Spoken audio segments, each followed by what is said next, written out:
Olá, bom dia para você que está ligado na programação do Centro Espírita Amor e Caridade. A partir de agora, nós estamos chegando aqui para começar mais uma edição do programa Reencontro, para trazer para vocês durante os nossos estudos. Estamos fazendo aí os estudos do Evangelho de João. Hoje estamos já no capítulo 13 e hoje nós vamos prosseguir dentro do capítulo 13, como vocês viram aí na nossa a arte de hoje, quando a sombra se revela, o momento aí da revelação da traição de Jesus. Muito obrigado vocês que nos acompanham pelo YouTube, pelo Facebook, pela Rádio SEAC e também pela tvseac.com.br. Lembrando que o nosso programa é sempre reprisado às 20 horas na Rádio 87 FM de Bauru. Toda quarta-feira, comigo, Theo Oliveira, e com o nosso grande amigo Jorge Salomão. Jorge, bom dia. Seja bem-vindo a mais uma edição do programa Reencontro. Olá, Theo. Um ótimo dia para você, meus amigos, minhas amigas, muita paz. Um ótimo e abençoado dia para vocês. E fiquem aí, até daqui a pouco. Tem muita coisa aí para nós debatermos, não é, Theo? Com certeza. E a gente já faz aqui a nossa oração de início do nosso programa, os nossos preparativos, principalmente focando o nosso pensamento, pedindo boas vibrações uns pelos outros durante esse nosso programa, durante esses estudos, e que os bons espíritos possam nos acompanhar e nos ajudar no auxílio da realização desse programa, para que possamos assimilar o máximo possível dos aprendizados. Agradecer a Deus por mais esse dia, por mais essa oportunidade de estudos, a Jesus pelas suas mensagens de amor, aquelas que ainda nos confortam e nos ajudam a caminhar enquanto aqui estamos, procurando sempre a nossa melhora para nós e também para o nosso próximo. Agradecer pelo nosso programa ser também pela parte da manhã e assim durante o dia possamos refletir nos pensamentos, nas ideias aqui trazidas. Agradecer a espiritualidade maior aos mentores da casa e pedir a eles que nos auxiliem, principalmente que intuam o Jorge em suas palavras, em suas perguntas, respostas que provocam sempre a nossa reflexão. Que a paz de Jesus, o amor infinito de Deus e a sintonia com os bons espíritos estejam sempre conosco, que assim seja. Bom, Jorge, hoje ainda, nós estamos no capítulo 13 de João. Nós vamos aí do versículo 21 até o versículo 30. Ele tem aqui o subtítulo de O Anúncio da Traição de Judas e diz mais ou menos assim. Vamos pegar aqui os dois últimos versículos da semana passada, só para dar a continuidade, o 19 e o 20. Digo-vos isso agora antes que aconteça, para que quando acontecer, creiais que eu sou. Em verdade vos digo, quem recebe aquele que eu enviar, a mim recebe, e quem me recebe, recebe aquele que me enviou. Tendo dito isso, Jesus perturbou-se interiormente e declarou, em verdade vos digo, um de vós me entregará. Os discípulos entreolhavam-se sem saber de quem falava. Estava à mesa ao lado de Jesus um de seus discípulos, aquele que Jesus amava. Simão Pedro faz-lhe então um sinal e diz-lhe, pergunta-lhe quem é aquele de que fala. Ele então, reclinando-se sobre o peito de Jesus, diz-lhe, quem é, Senhor? Respondeu Jesus, é aquele a quem eu der o pão que vou umedecer no molho. Tendo umedecido o pão, ele toma e dá a Judas, filho de Simão Iscariotes. Depois do pão, entrou nele Satanás. Jesus lhe diz, faz depressa o que estás fazendo. Nenhum dos que estavam à mesa compreendeu por que lhe dissera isso. Como era Judas quem guardava a bolsa comum, alguns pensavam que Jesus lhe dissera, compra o necessário para a festa, ou que desse algo aos pobres. Tomando então o pedaço de pão, Judas saiu imediatamente. Era noite. A coisa começou a ferver, hein, Jorge? Pois é, Theo. Eu tô meio torto. Tá meio inclinado, tá. parecendo a Deixa torre de Pisa. Essa câmera ela tá meio molenga, mas dá para arrumar aqui, ó, deixa eu ver. Aí, agora sim. Vou jogar aqui um pouquinho pro lado e acabou. Aí, perfeito. Nós estamos vendo aqui a última ceia.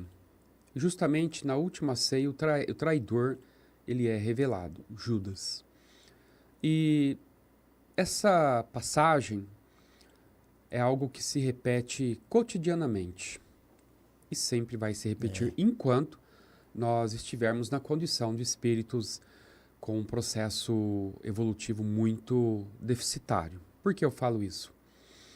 Porque Jesus, ali com a sua família, o colégio formado pelos 12 apóstolos.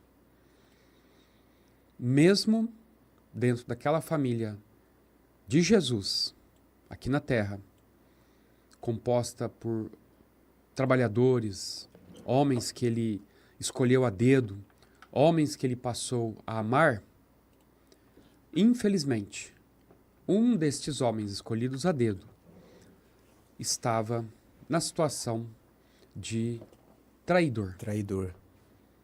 Nos mostrando que os que mais nos magoam não são os de fora, são os de dentro. Ô Jorge, antes de eu dar uma passada aqui, até porque não chegou tanta gente ainda aqui assim, a que você acredita muitas vezes, que nem nesse caso de Judas, você já trouxe aqui pra gente que muitas vezes ele tinha uma ideia que não aconteceu da maneira como ele esperava. Mas vamos dizer que para nós, na atualidade, no nosso dia a dia, na parte pessoal, profissional, o que leva uma pessoa a cometer algo dessa maneira? Será que é por, vamos dizer, a pessoa tem inveja? Ou o que leva uma pessoa a cometer atos dessa natureza? Seja de traição, seja no trabalho, seja na situação amorosa, seja numa situação de negócios. O que tem na pessoa para agir dessa maneira? Há vários fatores, dependendo Da situação. Do nível de relacionamento. Relacionamento amoroso, relacionamento religioso, relacionamento profissional, relacionamento social. Amizade simples, né? Então, cada uma dessas situações vai nos dizer qual é, em essência, o sentimento que leva um ser humano a fazer isso com o outro, a trair o outro. Então, tem vários fatores aí. Vamos colocar dentro da família de Jesus que nós estamos abordando. Aí, no caso, seria o quê?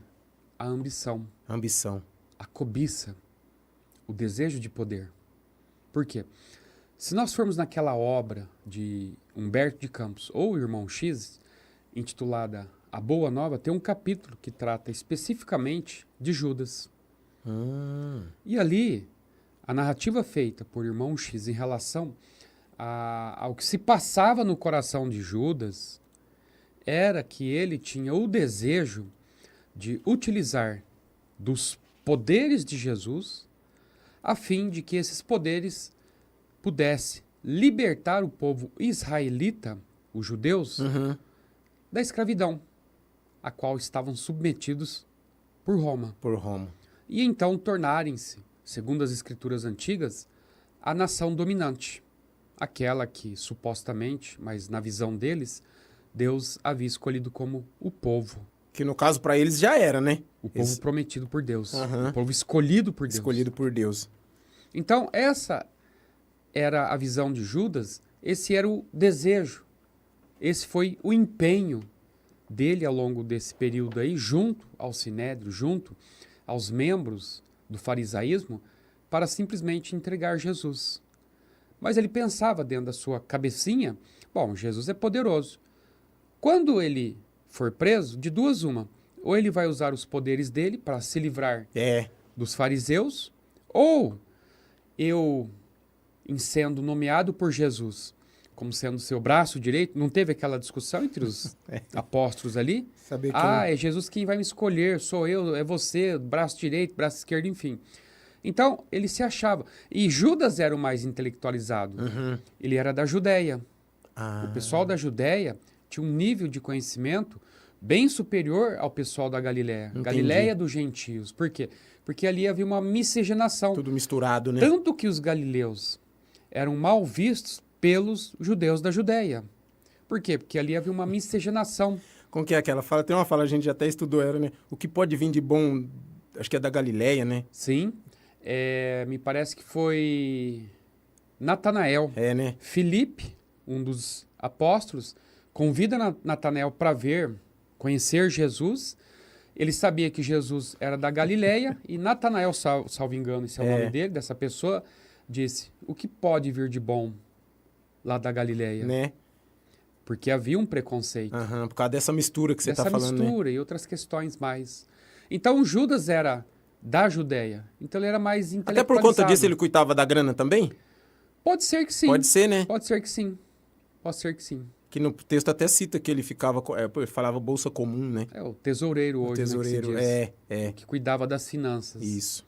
Então, nós vemos aí nessa obra de Humberto Campos que Judas ele tinha o quê? A intenção de de usar Jesus para que ele conquistasse o poder político, um poder de mando. Isso que eu ia falar, um pensamento meramente político, fora do que Jesus pregava, né? Exatamente. E aí nós vemos, numa análise feita por Irmão X, que o que mobilizou ele para trair Jesus era o desejo de conquistar o poder, tornar-se um membro forte ali do Sinédrio e, uma vez estando no Sinédrio, ele iria dar ordens para soltar Jesus. Olha a cabeça, o plano dele. Como se fosse dar tempo de fazer tudo isso, né? E aí que está a questão. Ele foi, assim como ele traiu Jesus, ele também foi traído pelo pessoal do Sinédrio. Ele também foi traído. Foi, né? Porque lá prometeram provavelmente alguma coisa para ele. É. Só que aí chegou na hora H, ele viu que o plano dele deu tudo errado. Tudo errado. E os membros, os fariseus, tiraram o corpo fora. E Jesus não usou os poderes para escapar? Exatamente. Tanto que os fariseus disseram assim, isso é problema de consciência seu, nós não temos nada a ver com isso. Nossa, aí pesou. Exatamente. Então ele achava, por essa fala dos fariseus, a Judas quando chega lá, para dizer assim, olha, eu entreguei um inocente, não imaginava que a coisa tomaria esse rumo. Eu não pensei que ia ser assim. Aí não é isso que a gente tinha combinado. Exatamente, eles falaram, nós te pagamos, as 30 moedas está aí. Era. Agora, isso é problema de consciência unicamente seu. Isso é problema seu. Com certeza não deram nenhuma garantia para ele e Nada. ele ainda foi, né? Foi, exatamente. Então ele se arrependeu, ele viu que ele foi traído, aí ele não teve outra opção na cabeça, no entendimento dele, senão partir desse mundo para evitar essa desonra a qual ele havia... No caso do Judas, a causa e efeito foi rapidíssima, né? Rapidíssimo. Foi rápido. A mesma hora que ele cometeu aquilo, ele já sofreu ali e depois acabou indo pelo lado errado, né? Quando ele viu que Jesus não ia se livrar dos seus algozes usando os poderes, como ele pensava, poderes mirabolantes, tal, etc. Quando ele viu que Jesus se deixou conduzir à semelhança de um cordeiro para o abate, humilde, manso, pronto, aí ele entrou em desespero e foi ter junto aos membros do Sinédrio para tentar devolver as moedas e voltar no seu plano. Que ele viu que o seu plano tinha dado tudo errado. Sem dizer que os caras do Sinédrio, era tudo que eles queriam era colocar a mão em Jesus. Depois disso, falaram, não, pode ficar com as moedas aí. Não. Ele confiou demais. Nas pessoas erradas. Ele achava que conhecia aquelas aves de rapina, os fariseus lá dos membros do Sinédrio. Ele achava que conhecia. Mesmo com todos os avisos de Jesus, né? Mesmo com todos os avisos. Tanto que aí nessa obra, A Boa Nova de Irmão X, nós vemos que Jesus simplesmente adverte Judas. Judas, cuidado com o que cativas no teu coração, que isso daí pode ser a tua própria perdição. E Jesus acabou disse sendo. para ele, e foi a perdição dele. Então nós vemos o que mobilizou ele? A cobiça, a ambição, já enxergando-se ali, sentado numa das cátedras, das cadeiras ali do Sinédrio, e ele tendo poder para dizer, soltem Jesus, que agora eu tenho poder. Soltem Jesus e agora nós vamos usá-lo como um membro forte para destruir Roma. E foi tudo por água abaixo. Tudo por água abaixo.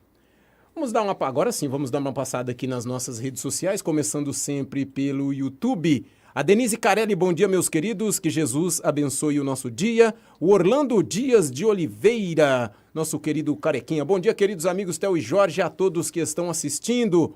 A Dulce Lacerda, bom dia, meus queridos amigos, muita paz e luz a todos. A Cristina Souza de Oliveira, bom dia, meus amigos.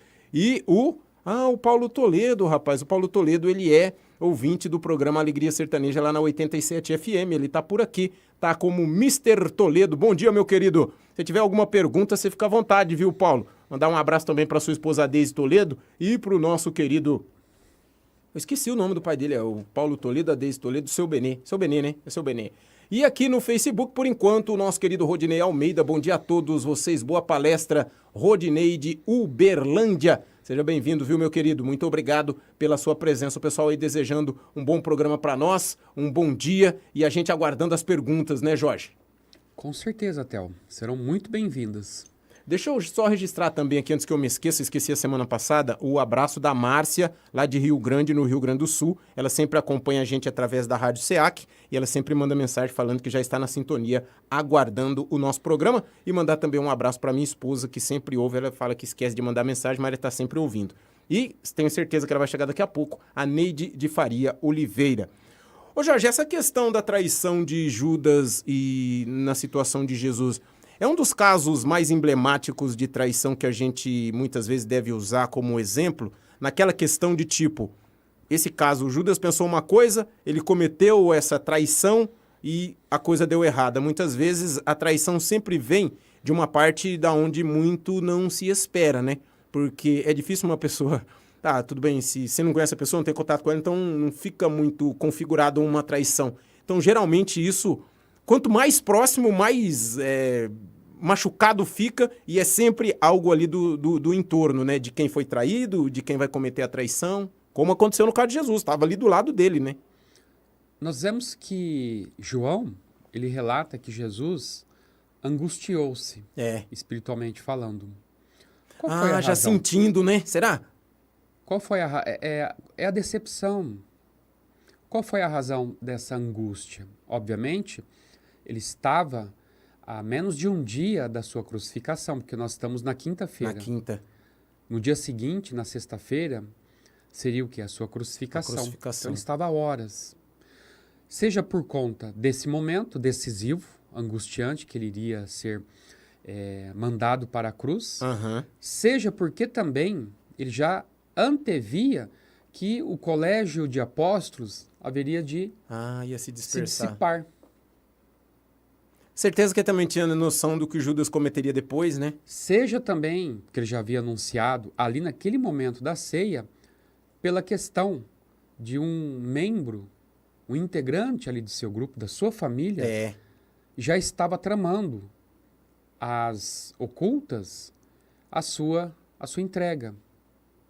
Então, somando todos esses elementos e muitos outros, Jesus, ele não se deixava envolver sabendo da nossa pequenez, das nossas imperfeições e falta de maturidade espiritual. Mas, de qualquer modo, isso é inerente a estarmos aqui na Terra e sentirmos ao ser humano, né? Essas dores, essas angústias, essas decepções. Não foi poucas as vezes que Jesus disse: ó raça de incrédulos, ó geração incrédula, até quando estarei entre vós? Como quer dizer, gente, eu estou explicando, estou desenhando para vocês, vocês não entendem um palmo diante do nariz. Então, de certo modo, isso gerou no espírito dele uma certa amargura. O próprio João fez esse relato, que Jesus estava amargurado, estava entristecido, por conta do que haveria de acontecer, por conta do que já estava acontecendo. Ora, dentro da tua própria casa, isso daí é um retrato fiel do que se passa no âmbito de uma família.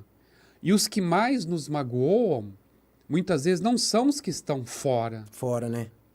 Os que estão fora do nosso teto, mas são aqueles que estão debaixo do nosso teto, que são aqueles que mais nos magoam. É de onde muitas vezes vem a traição, a decepção, é a ingratidão. Nós estamos vendo aí Judas... Jesus perdoou ele, Jorge, será?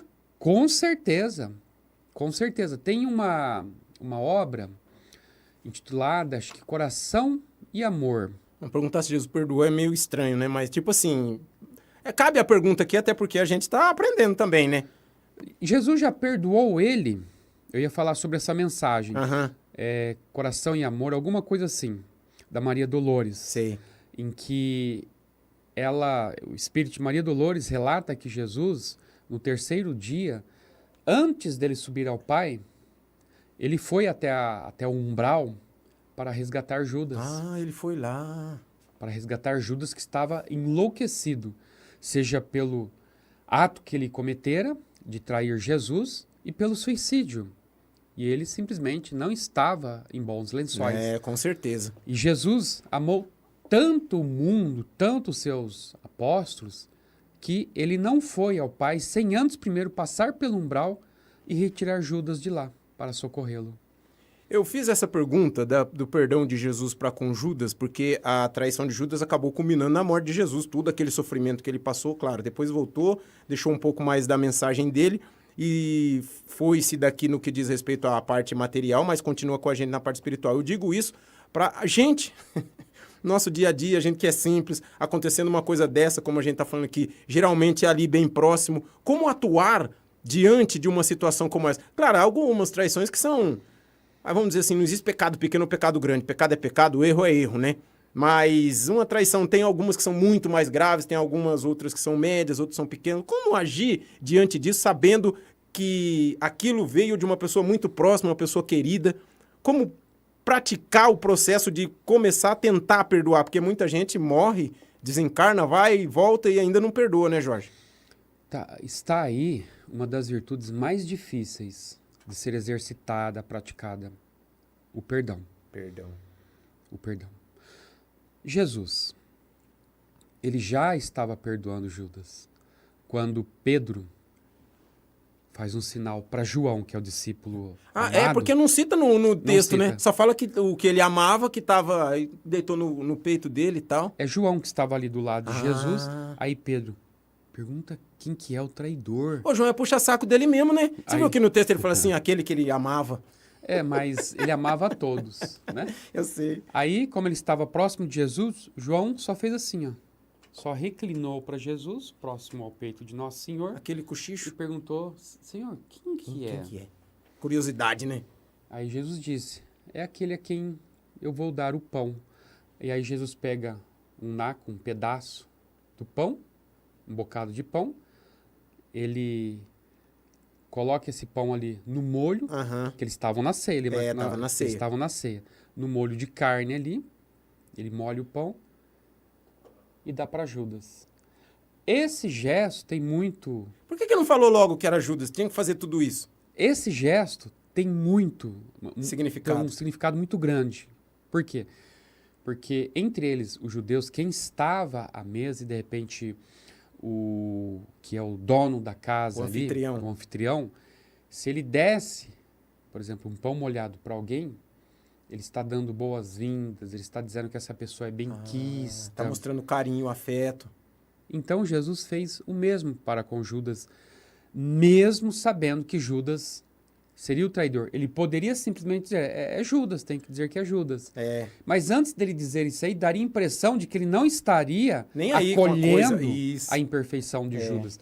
Mas ele se aproveitou da cultura e dessa simbologia de dar o pão molhado para alguém ali, os convivos que estão à mesa, num gesto de acolhimento, de amizade, de respeito, de que aquela pessoa é benquista no seu conceito. Então, Jesus, simplesmente para dar uma amenizada na situação, ele deu aquele pão molhado ali no molho para Judas. Ele, na mesma hora que ele tá falando que ele vai trair, fala assim, mas eu ainda tenho carinho por ele, tenho afeto por ele, é essa mesma situação, né? Então, Jesus era Jesus. É. Ele já perdoou ali naquele momento. Tanto que ele disse para Judas, depois que ele dá o pão, Judas come, desesperado, Né? constrangido até. É. E Jesus diz, olha, o que você tem que fazer, faça logo. E ele saiu Pronto, já anunciou. Mas o colégio de apóstolos, os demais apóstolos, não entenderam. O que tiver que fazer, faça logo. Tanto que João diz aí, pessoa que eles acharam que Jesus estava dizendo para ele, vai, compra alguma coisa, dá dinheiro aos pobres, enfim. Tanto é que ele saiu rapidamente, diz ali no final do texto, Porque né? ele não conseguiu encarar Tava Jesus. desesperado. E o gesto de Jesus foi significativo para ele no sentido de que Jesus já sabia o que ele estava tramando, porém, deu o pão ali molhado para ele, mas para dizer, apesar de tudo, Judas, ainda tem você. Isso em é um alta recado consideração. também para os apóstolos, como é o que você falou aí, que hoje em dia é uma das situações mais difíceis, que é a gente praticar o ato do perdão, né? Já mostrando para os apóstolos como seria uma atitude diante de uma circunstância dessa, né? Tanto que, na semana passada, no trechinho final que você leu aí, me parece que 1 ou 2 versos para adiante, aliás, antes, Jesus já havia dito, bem-aventurados sois vós, os que ouvem estas minhas palavras e as praticam. Então, ele deixou muito bem claro, gente, vocês serão bem-aventurados, serão felizes, desde que praticarem todos os ensinos que eu deixei para vocês. Então não é simplesmente você guardar na mente, não é teoria. Não. Jesus estava dizendo aí, ele utilizou a expressão praticardes, é prática, é exercitação. Tem até um texto aqui, eu até frisei ele, não é bem esse que você falou, mas ele diz assim, ó: deixo-vos o exemplo para que, como eu vos fiz, também vós o façais.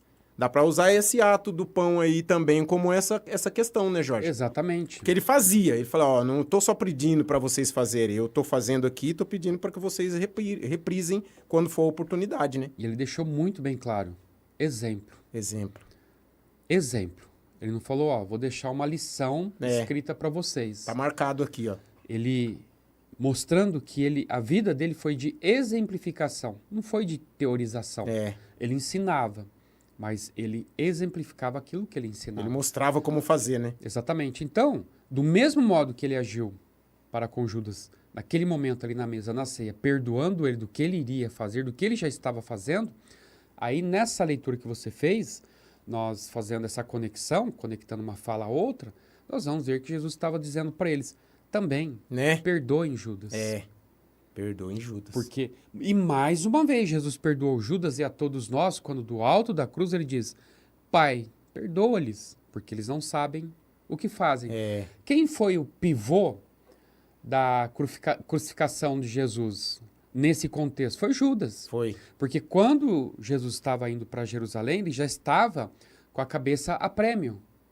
Os membros do Sinédrio já haviam tramado que Jesus, assim que ele fosse lá para as festas pascais, era para serem os membros do Sinédrio avisados que Jesus estava em Jerusalém, que estava na cidade. Mas até então ninguém sabia que Jesus estava na área, na cidade. Mas Judas já estava ali numa interlocução com os membros do Sinédrio, já ali resolvendo essa questão. E tanto que foi pago para isso. Foi pago. Ele foi pago. Ele recebeu, né? Ele recebeu, ele vendeu Jesus. Vendeu. Vamos dar mais uma passada aqui, ver se tem alguém comentando e... Trofei aqui no YouTube não, chegou mais alguém. Chegou ninguém no YouTube, no Facebook. O que tá acontecendo, gente? Deixa eu dar uma passada aqui para ver se tá tudo certo. Tá tudo certo, né? Estamos transmitindo, o Jorge tá aparecendo aqui, que tem um certo delay, mas tá beleza. Tá transmitindo, tá bacana. Ô Jorge, e... ele cita aqui, né, que ele tinha a bolsa comum, ele cuidava da grana, aí nessa saída dele. Como você acredita que ficaram naquele momento, não no momento onde fala quem é que depois ficou sabendo que era o Judas, a hora que Jesus fala, um de vocês há de me trair, será que alguém ali que não tinha nenhum pensamento de trair Jesus, será que mesmo assim ele ficou meio com medo? Porque Jesus antevia as coisas, né? Talvez a pessoa que nem a questão lá, ó, você vai me trair, fala, não, jamais vou fazer isso, aí depois acabou acontecendo. Será que passa uma certa aflição no coração, falar, será que é eu? Mas eu não tô com esse pensamento? Como será que é o pensamento nessa hora? Lembra quando Jesus, nós na semana passada, havíamos estudado sobre a questão do lava-pés? Quando Jesus lavou os pés de todos os seus apóstolos? E aí Pedro diz, não, o senhor não vai lavar os meus pés, isso é absurdo, meu pé jamais. Tá muito sujo. Não, nunca. E Jesus fala, Pedro, é preciso que se cumpra, porque se você não deixar que eu realize essa obra, você não terá parte comigo. Aí Pedro fala, então me lave os pés, a cabeça, as mãos, tudo. O corpo inteiro. E Jesus simplesmente diz, não há necessidade para aqueles que já estão purificados.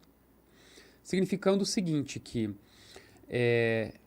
eles, afora a exceção de Judas, não tinham qualquer tipo de situação que levasse eles a pensar que eles seriam o traidor. Então eles estavam sossegados. Eles estavam tranquilos. Aí aquela velha história, você fala alguma coisa, aí você diz assim, se a carapuça servir, é porque aquilo de fato foi diretamente para você, ou indiretamente. Então, quando Jesus falou aqui dentro, alguém há de me trair, Pedro estava tranquilo, tipo, não sou eu. Tanto que ele fala para João, quem é? Pergunta quem é, porque tipo, não sou eu. Não sou eu, quem vai ser então? Quem vai ser? João? Mesma coisa. Felipe, André e outros, entendeu? Então eles estavam tranquilos, mas um que não estava tranquilo, quem que era? Judas. Talvez nesse momento, nessa fala, ele já ficou meio desesperado, né? Tanto ficou que João Evangelista relata aí, que nesse momento, o Satanás tomou posse de Judas. Verdade.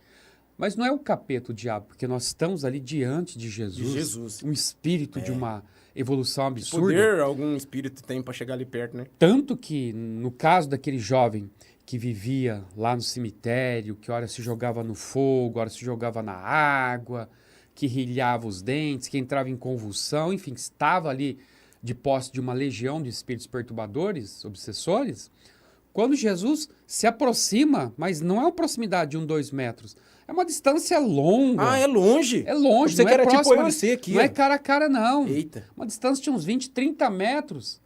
O espírito lá, através do jovem, já disse: Senhor, não temos nada contra ti. Para. que Nos não- deixe em paz. Então, foi o suficiente para que aquilo incomodasse eles. A luz de Jesus já estava Já incomodando estava eles incomodando à ali, distância. à distância. Então, o que aconteceu?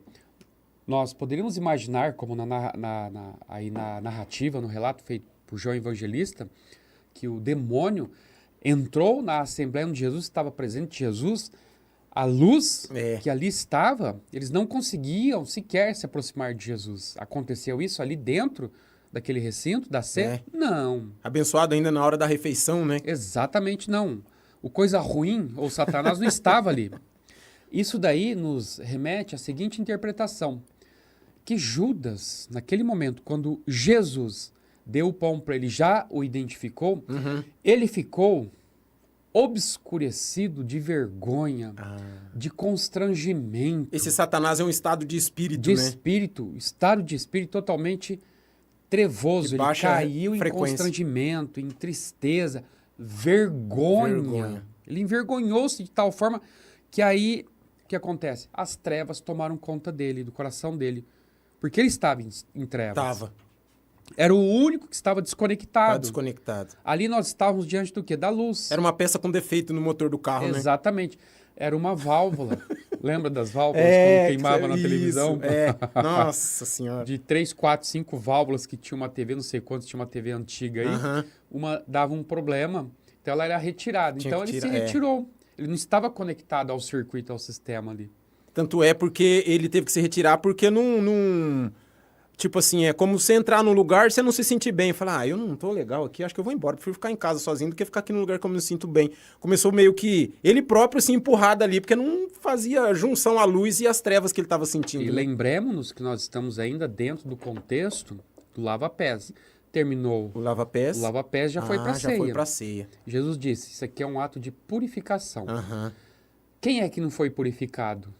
Jesus lavou o pé dos 12. Quem é que não estava purificado? Judas. Mostrando ali que Judas estava em trevas. Por mais que Jesus tivesse lavado os pés para que ocorresse a purificação, Judas não se purificou. Não se purificou. Por quê? Porque o intento, o desejo dele era absolutamente outro em relação àquilo que Jesus estava propondo. Os demais se conectaram a Jesus. Ele não. Ele não. Então, nós estamos dentro do contexto da purificação, do lava-pés. O lava-pés seria, simbolicamente falando, uma purificação. Jesus mostrando, num ato simbólico, que nós não deveríamos copiar e imitar ele, porque não é o lavar os pés que vai fazer com que nós nos purifiquemos. Tanto que Pedro fala, então me lava o corpo inteiro, praticamente. Jesus falou, não, Me dá um banho. Você já está purificado, você já está puro. Dizendo, você já assimilou a minha lição. A ideia. Aí depois todos, já depois do lava-pés, foram cear. O que aconteceu? Ele anuncia, tem um aqui que vai me trair. Tem um aqui que não está purificado. Não está purificado. Tem um aqui que não está conectado. Tem um aqui que não bebeu do meu evangelho. Tem um aqui que não quer aproveitar a oportunidade de se libertar dos pecados do mundo. Quem que é, Senhor? Quem que é? Aquele a quem eu entregar o pão, o bocado de pão. Naquele dia do perfume lá da mulher, Jesus também fez uma fala pra ele, assim, tipo, que nem você falou aí agora, ó, toma conta das coisas que você tá fazendo aí, que isso daí vai te complicar. Lembra que a mulher lavou lá Jesus com os cabelos e o Judas já foi atravessando e falou, mas podia, né, pegar essa grana aí pra fazer outra coisa. Então, como sempre, o Judas. Interessado no quê? Não na obra em si, mas no dinheiro que ele haveria de levantar para arregimentar um exército para combater, usando Jesus como ali o milagreiro, que iria auxiliar ele, como se fosse, por exemplo, ali um oráculo. Faça isso, faça aquilo. Os romanos estão vindo por tal lugar, vocês vão pegar no flanco esquerdo, no flanco direito. É isso que ele pensou. Então ele estava querendo... Já mostrando a falta de conexão, né? Total. Desde o início. Desde o início. Deixa eu ver se tem mais alguém chegando junto na nossa programação. Aqui no Facebook não. Deixa eu ver no YouTube. A Selma, bom dia, um feliz 2026 para nós. É a Selma da Caneca, né? A Selma da Caneca. Ô, Selma, seja bem-vinda. Obrigado pela sua presença, hein? Se algum de vocês aí tiverem alguma pergunta para o nosso programa de hoje, estejam à vontade para perguntar, tá bom? Deixa eu dar uma atualizada aqui. Vamos... Tem outro trecho aqui no texto. Deixa eu ver se é nesse de hoje aqui, ou como a gente falou da semana passada também, discípulos, sem saber... Os discípulos... Ah, tá. Não, isso daqui foi a pergunta que eu já fiz. Os discípulos entreolhavam-se sem saber de quem falava. Ô, Jorge, nesse momento que o Judas se sentiu aí nesse estado de espírito complicado, aí a gente pensa, tá, ele saiu porque não ia conseguir ficar ali perto. Aí a gente pensa, mas ele podia ter mudado de ideia, né, com essas falas que Jesus fez, com isso que aconteceu. Mas será que nesse momento as trevas tomaram mais conta dele para continuar mesmo dando continuidade? Falar, não... Eu vou mostrar para ele que a minha ideia vai dar certo, que vai dar tudo certo, que não é uma traição, né? Que é um ponto de start para uma coisa que vai ser muito melhor para nós todos. Talvez a ideia foi boa, mas a execução não foi tanto, né? É que ele estava fascinado, é o fascínio. Fascínio. O poder, ele gera uma fascinação. Você fica fascinado. Então, você pensa, como no caso de Judas, numa análise psicológica feita por irmão X, ou seja... adentrou ao pensamento de Judas naquele momento, então o irmão X diz que na mente dele ele já idealizava ele num trono. Ele já estava fritando o ovo antes da galinha botar. Exatamente. Exatamente. Nossa. Então, diante disso, ele estava fascinado. E o problema da fascinação é muito sério, porque você enxerga uma situação, você vê de uma perspectiva. Quando os que estão de fora vêm de outra, mas você não consegue enxergar por outro ângulo que não seja aquele ângulo da fascinação. Essa fascinação, a pessoa está fora da realidade, né? Está iludida. Tanto que nós acreditamos que ali naquele ambiente, não, as trevas não estavam ali, isso é absurdo. Como acontece nas narrativas de André Luiz, principalmente naquela obra Nos Domínios da Mediunidade de André Luiz, ele diz que eles vieram de nosso lar, aqui para a Terra, numa cidade, num centro espírita, onde estaria acontecendo ali reuniões mediúnicas, as reuniões da noite e tal. Então, ele viria para aprender e ver como que funciona, qual é a dinâmica de um trabalho sob a perspectiva espiritual e, obviamente, material. Então... Tipo fazendo um estágio, né? Exatamente, estágio. Ele era estagiário. Então, o que ele chegou a narrar? Que ele percebeu que determinada pessoa, num determinado momento, estava ali envolta por espíritos perturbadores, obsessores. Mas quando ela entra dos portões para dentro da instituição espírita, o que acontece? Os espíritos não entram. Ele não vai? Fora. Não, eles ficam lá fora. Ele não tem a pulseirinha, né? Não tem. Mesmo porque ali tem os sentinelas, tem ali espirituais, né? a vedação magnética para proteger o ambiente dessas invasões, dessas incursões indevidas, entendeu? Entendi. Ora, então se num nível menor, ou seja, numa instituição espírita, os espíritas ali naquela instituição estão sendo protegidos, seja pelas sentinelas, seja porque aqueles espíritos não querem entrar e ouvir coisas que de repente podem mexer com eles, ou não, mas enfim, eles ficam do lado de fora. Tanto que quando termina os trabalhos, aquela pessoa que estava lá com os obsessores, assim que ele coloca os pés para fora, os espíritos começam a envolvê-lo novamente. Eita. E muito, embora estivesse entusiasmado com o que foi produzido lá dentro da casa, feliz, tomou paz, etc., enfim, a hora que ele sai, aí que é o problema da gente manter o nosso circuito mental sempre em alta, para que nós não nos conectemos. Orai e vigiai, para não cair em tentação, disse Jesus. Então, na medida que ele sai da instituição, os espíritos começam a acompanhar ele. Assim que começa a acompanhar, na metade do caminho, tudo que foi dito lá, praticamente ele já começa a questionar. Será que é aquilo mesmo? Será que não é? Balela, tal. A hora que ele chega na casa dele, pronto, ele está prostrado emocionalmente, espiritualmente, porque os espíritos conseguiram fazer com que ele entrasse no seu processo de fascinação. Então, Judas estava fascinado. E a fascinação é o segundo nível no processo de obsessão. Se nós formos no capítulo 26 do Livro dos Médiuns, que trata lá do assunto obsessão, capítulo voltado ao estudo da obsessão feita por Kardec no Livro dos Médiuns, Nós vamos ver que a obsessão começa a obsessão simples, aquela simplória de tudo. A fascinação, que é o segundo nível. E o terceiro nível, que é o domínio pleno, fascinação... subjugação. Subjugação, né? Subjugação, fascinação, obsessão simples. Então, o Judas está fascinado. E qual é a característica de Kardec da fascinação? É a pessoa simplesmente ter a mente distorcida. Você fala, não, mas isso aqui é pedra. Isso aqui é preto. Não, isso aqui é pau. Não, é pedra. Não, é pau. Então, não tem como você mudar a cabeça da pessoa. Porque os espíritos são tão ardilosos que eles distorcem ali na mente da pessoa a compreensão dela da realidade. Ela vê uma realidade que não existe. Mas só na mente dela. Aquilo que a gente estava falando em off antes de começar o programa sobre aqueles polvos e tal, eles conseguem mudar também esse tipo de visão da pessoa? Essa visão geral que tem aqui na parte material da coisa?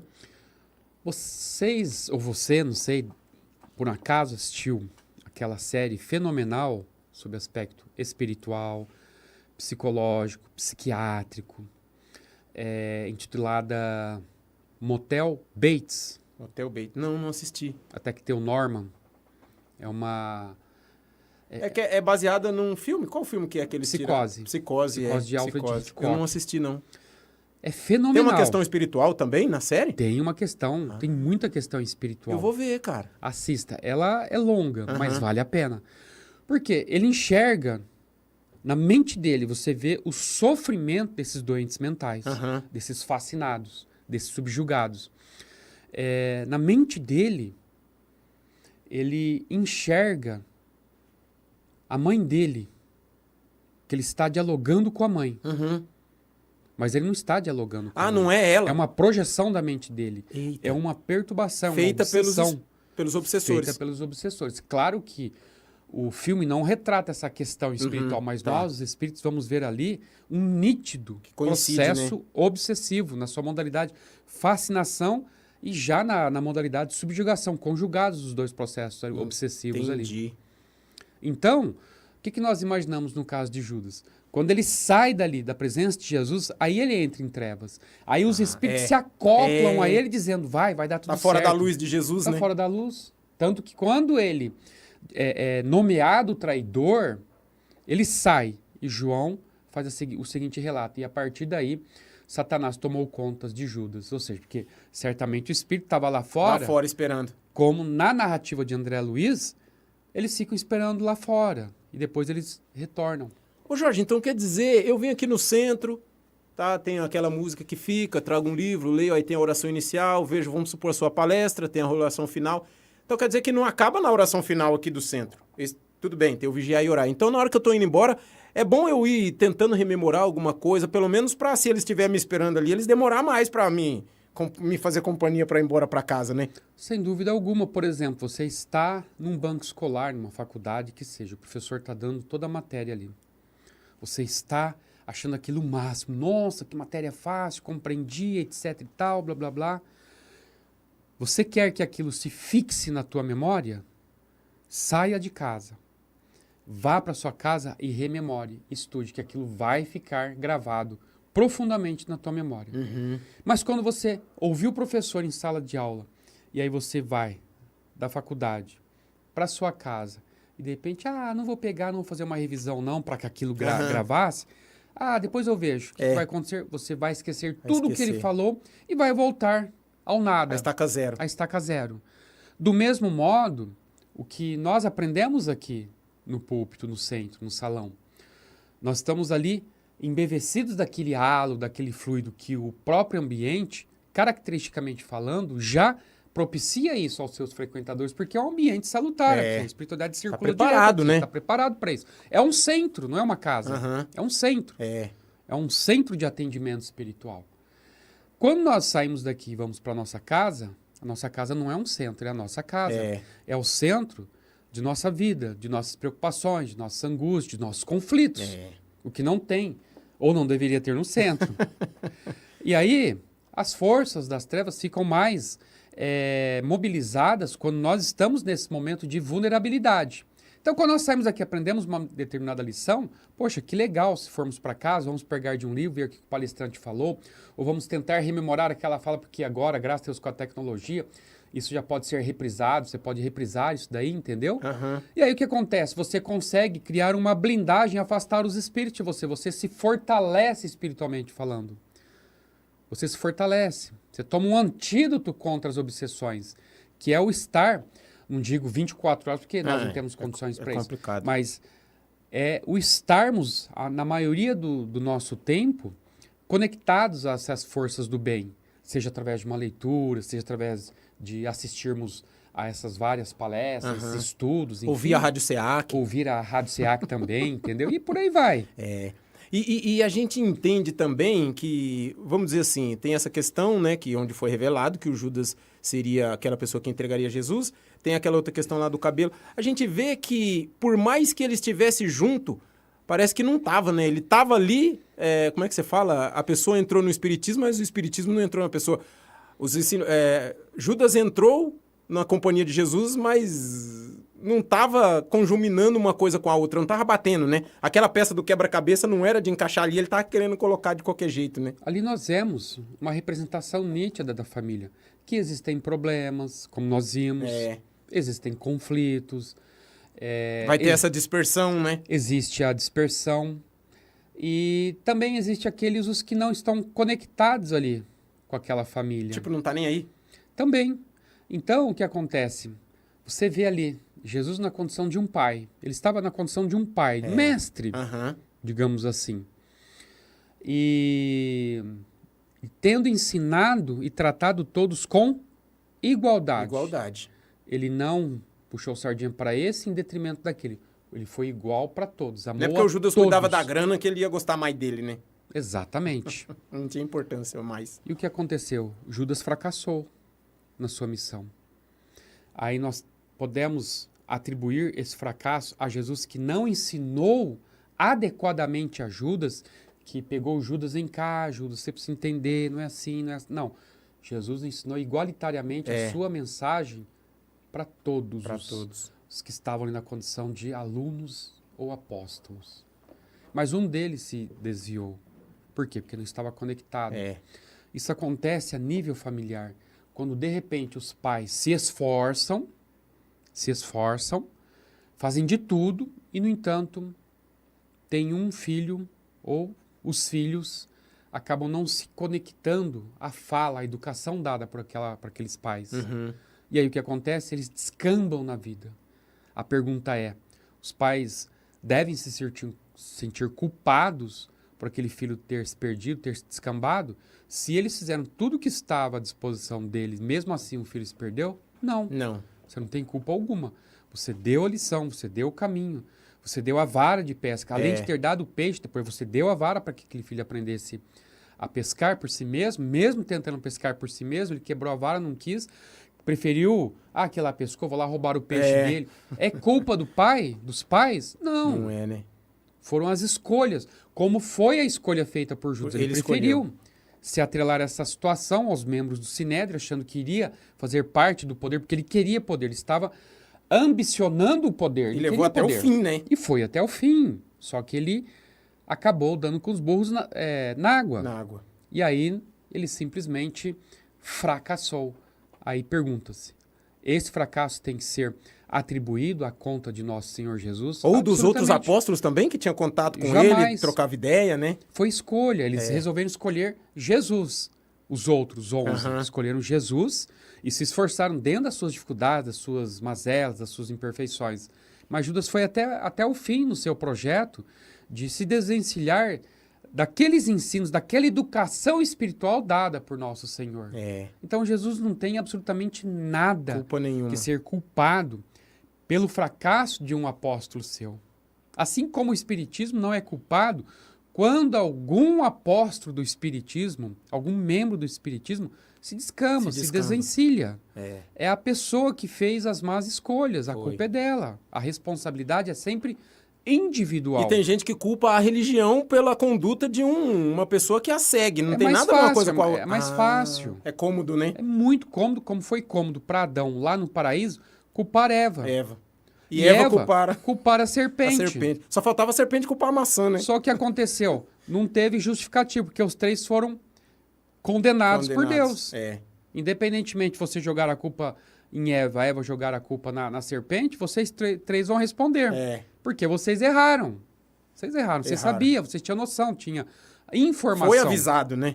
Foram avisados anteriormente. Não vá comer o fruto daquela árvore, ali tá proibido, mas foram. É que nem hoje em dia, né? Tem lá a placa, proibido parar e estacionar. Aí a pessoa estaciona e leva uma multa. Ainda vai querer recorrer da multa.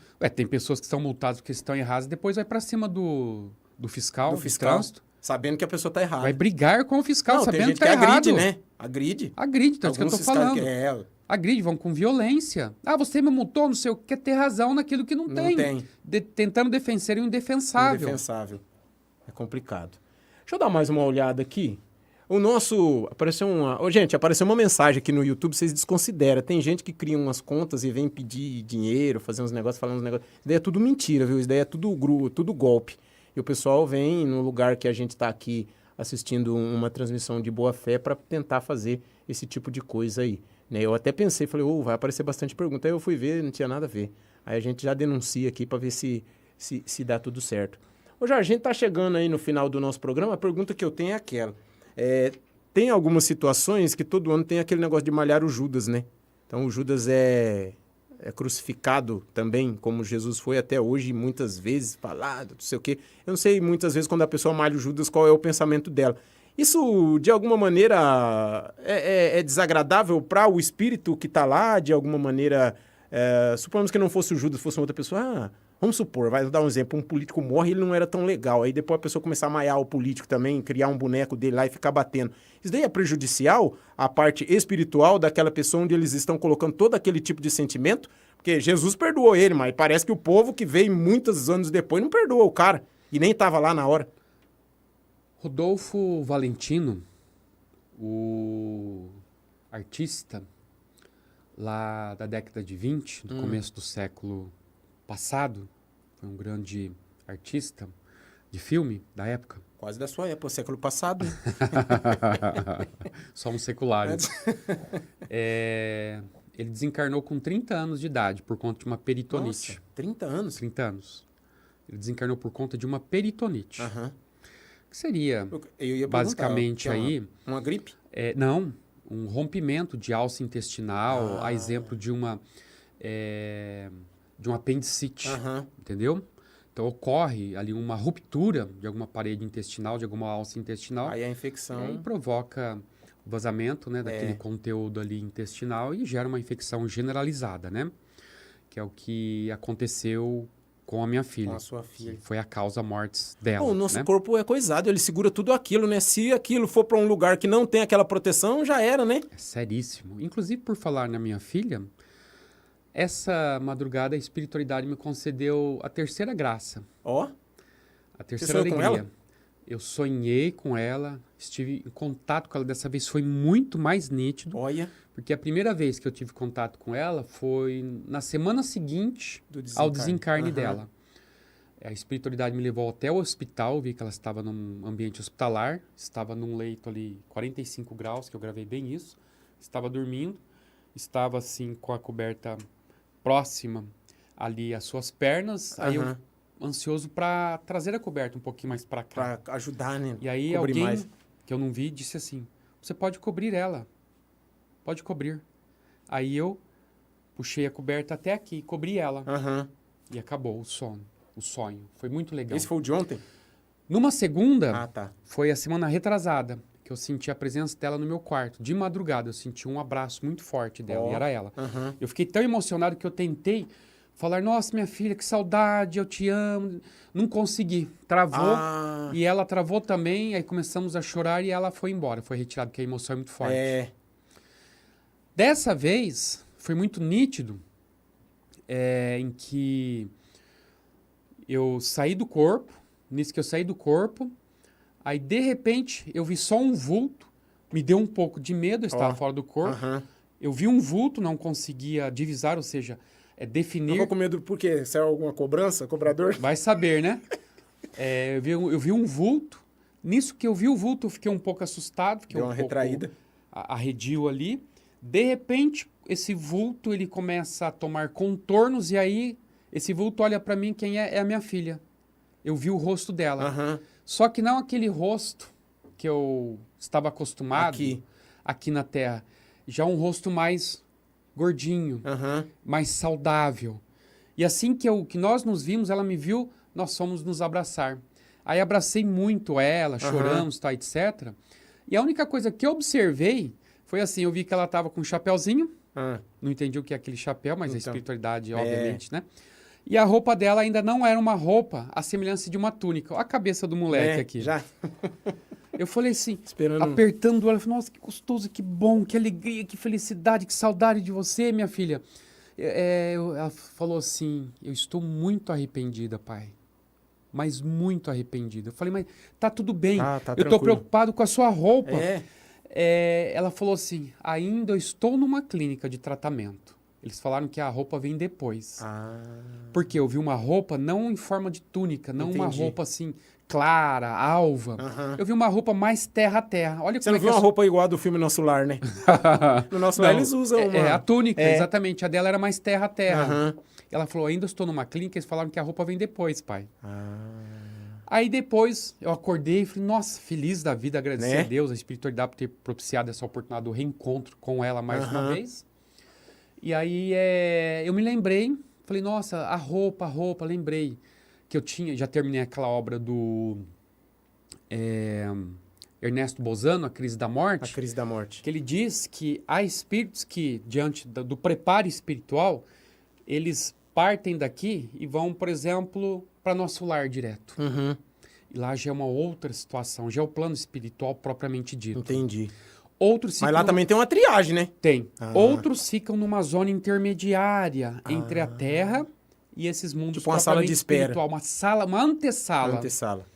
E ela está nessa antessala. Entendi. E essa antessala diz, Ernesto Bozano, mas com base nas comunicações recebidas que vieram do além via psicografia, olha só, Bozano é do século XIX e faleceu no século XX, ali na década de 40, me parece. Então ele tem mensagem, inclusive, do começo do século passado ao dele. Antes da vinda do Espiritismo, já tem uma mensagem psicografada ali, que ele coloca na primeira mensagem que dá início à obra. Entendi. E aí, os espíritos ali, os comunicantes, dizem, os que estavam numa situação boa, vão direto para esse mundo e já estão com uma roupa alva, bonita, etc e tal. Os que estão nessa zona intermediária, que se comunicaram, eles disseram que nós estamos ainda com uma roupagem assim mais próximo da Terra. Entendi. Olha só, ela está numa antessala a uma... Está passando por uma transição, uma né? Uma transição, ele fala, ele usa essa expressão, uma transição, ela está num processo de transição ainda. Quanto tempo? Não sei. Não dá para saber. Vai depender dela e dos méritos dela. Então, eu achei isso aí muito curioso, muito interessante. Eu fiquei preocupado com a roupa. Minha filha, cadê a sua túnica? Cadê a sua túnica? Pai, eu ainda estou numa clínica de tratamento. Eles falaram que a roupa vem depois, quer dizer, depois que eu me esforçar aqui, tá, etc, enfim, por aí vai. E o cara que morreu do negócio aí, que você ia falar? O Rodolfo Valentino. Rodolfo Valentino. Faleceu com 30 anos, em consequência de uma peritonite, e ele era um símbolo sexual para a época. Era bonito, era alto, era famoso, era talentoso, enfim. Eu já ouvi falar desse Rodolfo Valentino. Valentino, isso, Rodolfo Valentino. Eu falei Celestino? É Valentino? Não, você falou Valentino. Rodolfo Valentino. É Valentino mesmo. E aí o que acontece? O que aconteceu? Ele desencarnou. Ele desencarnou, Theo, e ele disse que o grande problema de início para ele, muito famoso, era o pensamento da multidão dos fãs que estavam ali indignados com a morte prematura dele. Que não era para morrer. Para esses, os famosos, esse momento do desencarne é muito complicado. Há casos, se eles têm merecimento para isso, quando desencarnam, que a espiritualidade cria o quê? Um isolamento diante dos apelos dos fãs que aqui ficam aos milhões o tempo todo. Um Elvis Presley da vida, um Michael Jackson. Isso independentemente se tem mérito ou não, né? Exatamente. Isso acaba interferindo positivamente ou negativamente. Os melhores velórios em benefício dos desencarnantes, dos espíritos, são aqueles que praticamente tem quase ninguém ali presente. O do Silvio Santos foi assim, né? Não teve coisa, né? Não teve? Eu não sei. O do Silvio Santos não teve, não. Foi fechado, Sabe, né? que nem o Ayrton Senna, que fica o caixão lá e passa aquela multidão do lado do caixão? Esse daí, para a espiritualidade e para o espírito, são os melhores. Você vai ver isso naquela obra, Obreiros da Vida Eterna, que trata o processo desencarnatório, como que funciona a desencarnação. Ela explica certinho. O modus operandi. Como que desliga, né? Exatamente. Então, eles dizem ali que Os melhores desencarnes, tanto para o espírito quanto para eles, é aqueles em que o corpo está ali praticamente sem a presença dos membros, dos familiares, que muitas vezes acabam até retendo o espírito ali. Retendo o espírito. E hoje mudou até a cultura de que antigamente velava-se o corpo a noite inteira. Não dava tempo para a espiritualidade. Hoje o que acontece? Até por questão de segurança. Fica até um certo horário o corpo lá sendo velado pelos parentes, amigos, familiares. Depois os parentes vão embora, o pessoal da funerária fecha, o corpo fica lá sozinho. É o momento que a espiritualidade aproveita para trabalhar. Romper os laços. Facilita muito do que ficar aquele monte de gente então ali. Mesmo, vamos supor, eu não tenho mais nada aqui, eu já morri, eu tô lá no caixão. Ainda tem coisa para ser tirada? Para a espiritualidade acabar de desligar? Como os vínculos não se dissipam logo após o desencarne. Só com a perda de consciência, vamos dizer jamais, assim. Jamais. Nessa obra aí de André Luiz, Obreiros da Vida Eterna, você vai ver que há espíritos ali que permanecem com os vínculos ainda, horas, dias, meses ou anos. Eita! Outros são outros os que já têm rompido no momento da morte, como aconteceu nessa mesma obra, Obreiros da Vida Eterna, do personagem Fábio, que era muito bom de coração, desencarnou em pouco tempo, ele já estava liberto dos vínculos e já estava do outro lado ali muito bem refeito desse processo de transição. O Cavalcante, o Cavalcante não, o Dimas, espírita, olha para você ver. Nós nos achamos os espíritos que vão desencarnar felicíssimos da vida. Mas é os bons.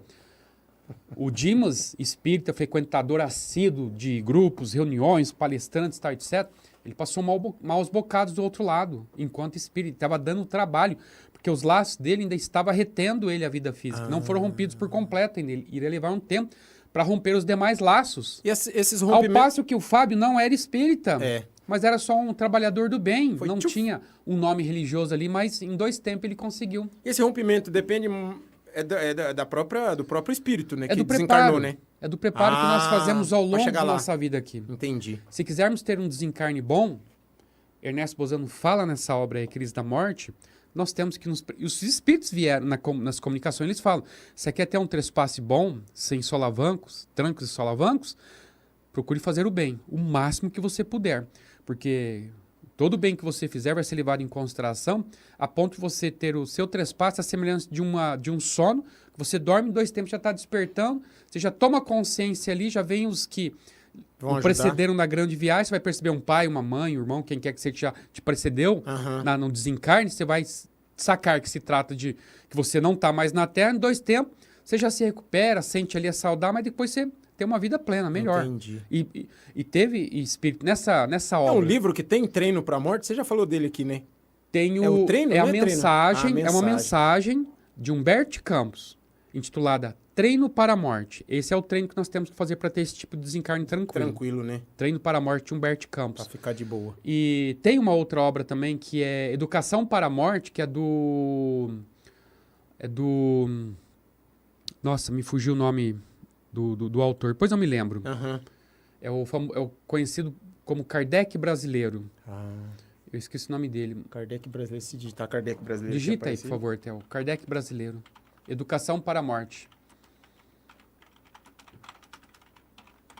Kardec brasileiro, Educação para a Morte. Não tenho interesse. Herculano? Herculano. J. Herculano Pires. Herculano. José? João? Eu não lembro do J, mas a gente conhece mais como Herculano Pires. Herculano Pires. Ele tem essa obra, Educação para a Morte. Ele nos ensina que nós temos que nos educarmos para morrer. Ele desmistifica aí todas essas coisas que criaram negativas em torno da morte, do desencarne, né? É José mesmo. José? Ele é meu xará, José Herculano Pires. José Herculano Pires. Entendi. É isso daí. Então, voltando à questão do Judas. Naquela obra Coração em Vida, de Maria Dolores, Psicografia do Chico, tem uma mensagem ali, Coração em Vida. Coração em Vida é a obra, Amor e Perdão é a mensagem que está dentro dessa obra. Amor e Perdão. Se você pegar essa mensagem, Amor e Perdão, que está nessa obra Coração em Vida, de Maria Dolores, Psicografia do Chico, nós vamos ver ali a narrativa de que Jesus ele foi até o umbral e ele então socorreu o espírito de Judas. Judas depois foi sendo recambiado pelas esferas aí de tratamento, refazimento, voltou na condição, passado um tempo aí, na condição de Joana d'Arc. Joana d'Arc é Judas reencarnado.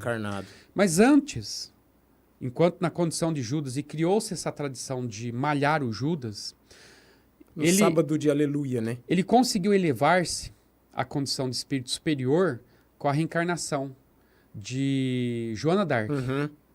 De modo que dali para frente, tudo que se fizesse, falasse o nome dele, já não afetava mais. Ai, que bom. Mas daquele momento para trás ali, fatalmente, todas essas manifestações de ódio, né, que se criou, inclusive, aí em torno da figura dele, o afetava sim. Mas é claro que a espiritualidade criava mecanismos para que ele simplesmente ficasse blindado, tá, etc., não recebesse aquela carga vibratória, entendeu? Que é mundial, era mundial o negócio, né? Mundial. Então hoje já não afeta mais, é um folclore, bem da verdade, que não tem qualquer influência prática em relação ao espírito de Judas, que já virou um espírito superior, já está aí nas alturas. E a gente aqui nas planuras ainda com instinto assassino matando o coitado do Judas. A estupidez nossa. Todo ano matando. Deveríamos parar com isso.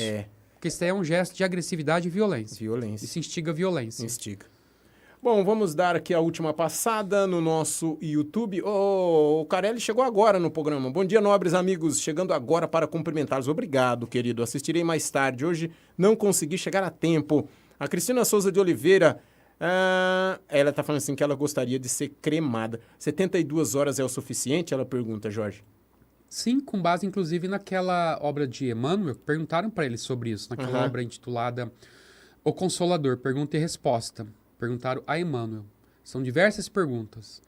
E uma delas foi em relação à questão da cremação. E ele fala da questão desse tempo aí, desse prazo que seria ideal para se dar até pela questão dos laços que ainda retém o espírito ao corpo. Porque deve ter aqueles laços mais complicados e aqueles que dá para deixar um pouquinho para depois, né? Sem dúvida alguma. Ficando por último, né? Então, na opinião de Emmanuel, nessa obra O Consolador, ele responde expressamente da importância de se esperar esse prazo, até mesmo para dar tempo de certos vínculos, laços ainda, que estão prendendo o espírito ao corpo. Se de repente desencarnou agora, que horas depois de ter feito a papelada, aí já vai para cremação, ele diz ali, isso é complicado, espiritualmente falando. Entendi. Isso é complicado. Tá bom, então respondemos aqui a pergunta da Cristina Souza. Agradecer também a Selma, o Paulo Toledo, a Cristina Souza de Oliveira, a Dulce Lacerda, o Orlando Dias e a Denise Carelli. Hoje aqui no Facebook só apareceu o nosso querido Rodinei Almeida. Bom dia a todos vocês, boa palestra, Rodinei de Uberlândia. Rodinei, obrigado pela sua presença. Nós vamos ficando por aqui, já são 10 horas mais 9 minutos. Se você quiser ouvir novamente, você que é de Bauru, às 20 horas nós temos a reprise dessa palestra lá na Rádio 87 FM de Bauru. E o Jorge faz aí o encerramento do nosso programa de hoje, 14 de janeiro de 2026. Meus amigos, minhas amigas, os nossos sinceros agradecimentos, o nosso muito obrigado por vocês terem estado conosco neste dia. Nós, então, convidamos vocês para o próximo programa, para irmos destrinchando esses temas que sempre está voltado à epopeia vivenciada por nosso Senhor Jesus Cristo. Isso sempre nos traz muita paz, muito ensinos e também nos mostra a necessidade da exercitação. Portanto, desejo a vocês um ótimo fim de programa, um excelente dia de quarta-feira, sob as bênçãos de Jesus, que não desanimem nem se desesperem diante das dificuldades e aflições e angústias que a vida eventualmente nos oferece, não como castigo, mas como elementos de nossa própria evolução e amadurecimento. Assim, desejo a todos muita paz e tenham certeza que no final tudo vai ficar muito bem. Fiquem com Deus e até a próxima.